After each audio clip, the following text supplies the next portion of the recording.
lo que podemos observar que este presupuesto no va a dar las respuestas que la población en general está esperando y que tienen que ver con las soluciones habitacionales, que tienen que ver con la salud pública y tienen que ver con el trabajo y el empleo. No obstante eso, creemos que es necesario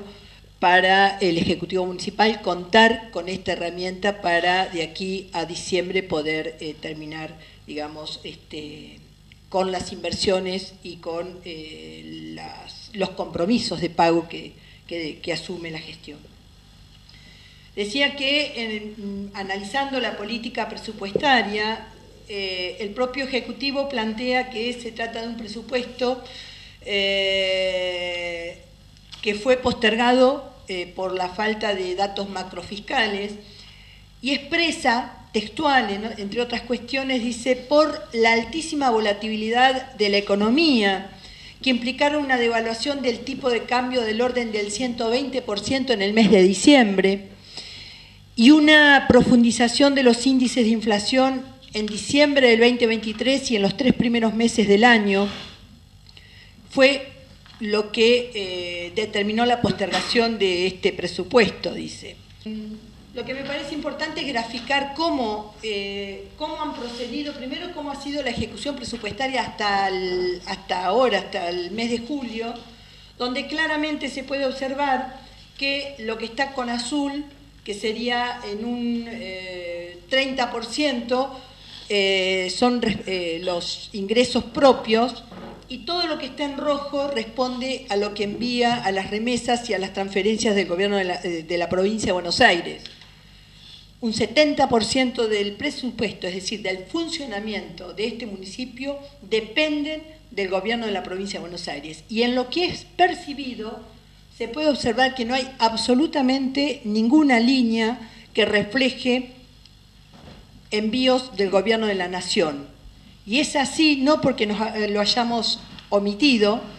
sino porque realmente no ha llegado un solo peso que venga del gobierno de la Nación Argentina. De hecho, cuando veíamos la proyección anual, aparece una pequeña línea de color verde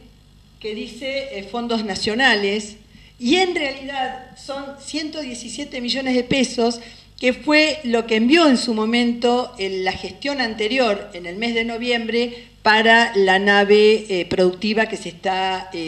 construyendo en el sector del Cipla. También nos llamó mucho la atención que en la política presupuestaria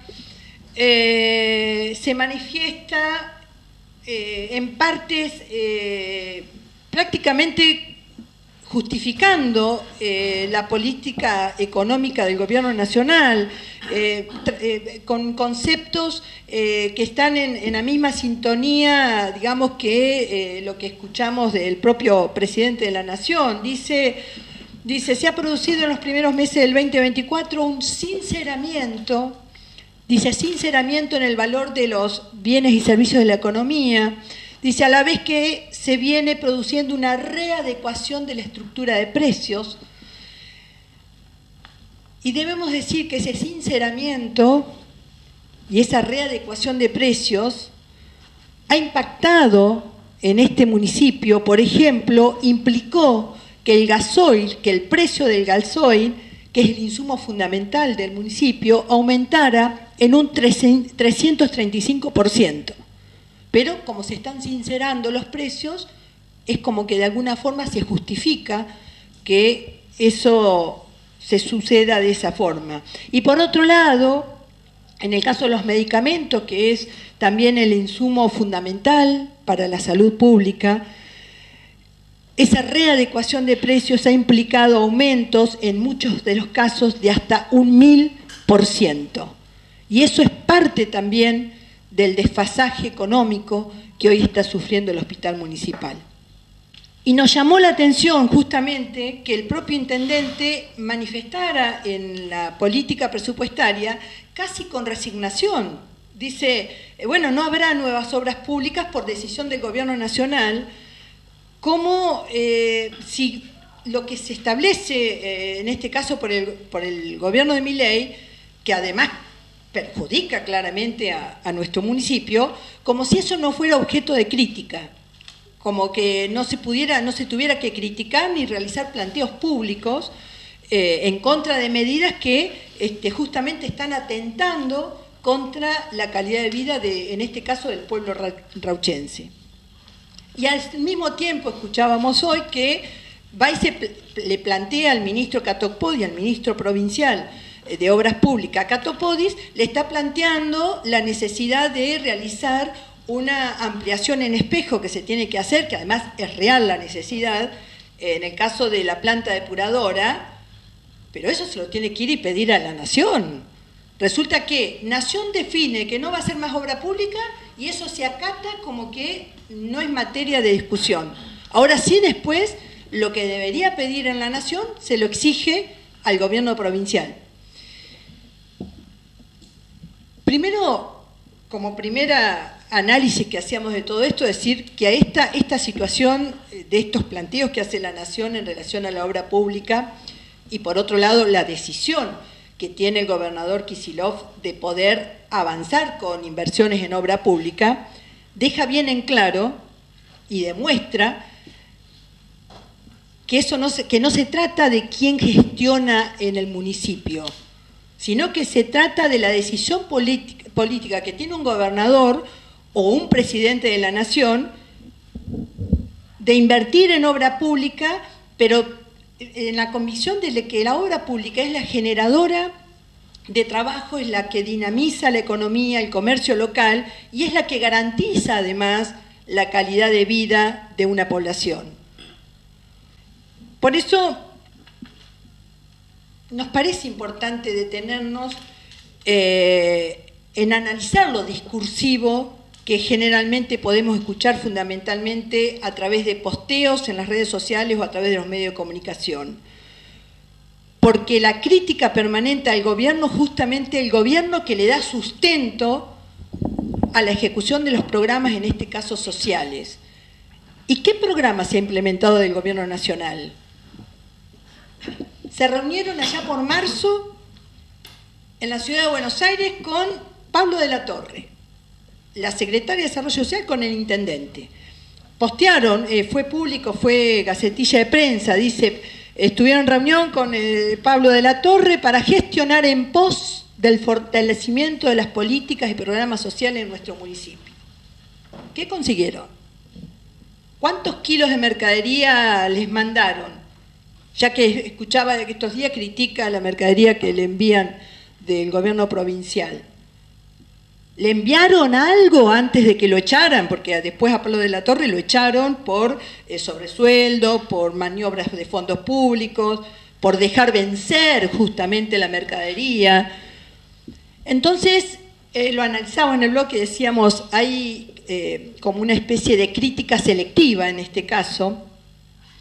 porque después, además, al gobernador le exigen prioridades. Priorice, señor gobernador, se le escuchaba decir. En un momento hasta llegó a pedirle, creo que fue allá por el mes de marzo, que suspenda los Juegos Bonaerenses. A ver, como si el deporte y la cultura no fueran prioridad dentro de un gobierno. Pero además de esa crítica selectiva que se hace para el orden de la nación y de la provincia, nunca se escuchó que dijera algo en relación a las priorizaciones que hace el gobierno local. El gobierno local toma la decisión política, y lo dijo a través de una conferencia de prensa, de recortar y ajustar en la salud pública, suspendiendo las intervenciones quirúrgicas, trasladando a los pacientes a otras ciudades, cortando la continuidad de médicos que por años se habían desempeñado en nuestro hospital, mientras realiza toda esa recorte en la salud pública, al mismo tiempo decide continuar con la bicisenda, como si eso fuera prioritario para la comunidad. Ahora, de esas decisiones políticas del orden local, no se escucha nunca decir nada. Y justamente, señor presidente, hablando justamente de las prioridades y hablando de la salud pública, va a ser muy difícil que pueda resolver la situación de desfasaje económico que actualmente,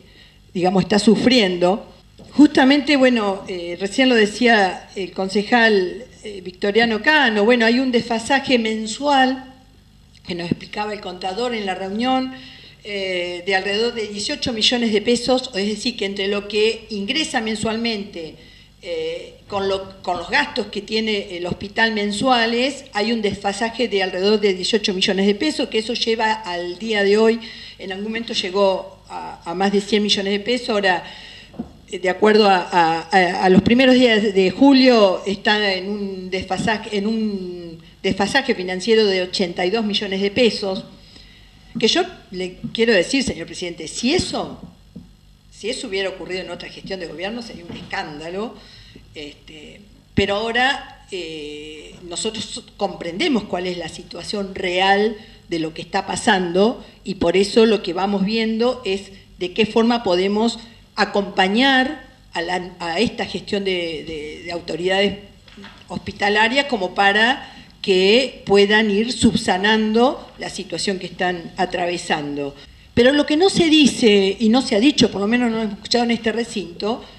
es que lo que más incide en ese desfasaje actualmente es el incremento de lo que recién decía, del 1000% en los medicamentos e insumos médicos, que es elemental para el funcionamiento y para la cobertura de la salud pública.